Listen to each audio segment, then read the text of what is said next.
这个牛奶云蛋糕啊，最近真的特别火，外面呢要卖到23.8块一个，今天我们3.8块轻松搞定。牛柳戚风呢其实并不复杂，只是呢顺带把蛋黄部分也给打发了，还给戚风改了个花刀。来，跟着我做起来。配方呢和食材放在视频的最后，欢迎截图保存。凤梨蛋清和蛋黄，那蛋黄呢直接加糖进行打发，怎么样去判断？看一下哈。打到呢提起来会有一点点堆积，提起8字不消失就可以了。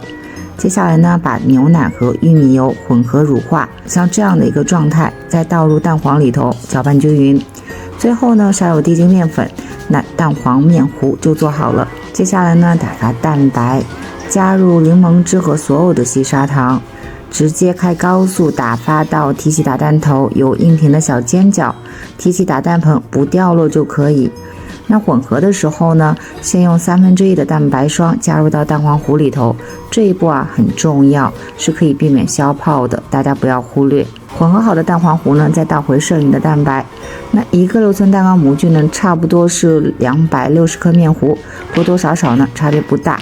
这一次呢，我用的是风炉150度，烤了大概35分钟。大家如果是用风炉烤的话，也可以放心的去参考哦。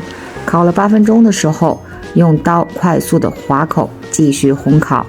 那烘烤过程当中会闻到蛋糕的香气扑鼻，出炉呢就差一个 logo， 就是店里同款了。撕开云朵蛋糕，组织真的超细腻，就这个柔软度真的太感人了，像棉花一样软糯，你们一定要试试，而且孩子们也超级爱。配方呢不甜腻，就不推荐减糖咯，一定试试，不会让你们失望。也欢迎评论区打卡晒图哦。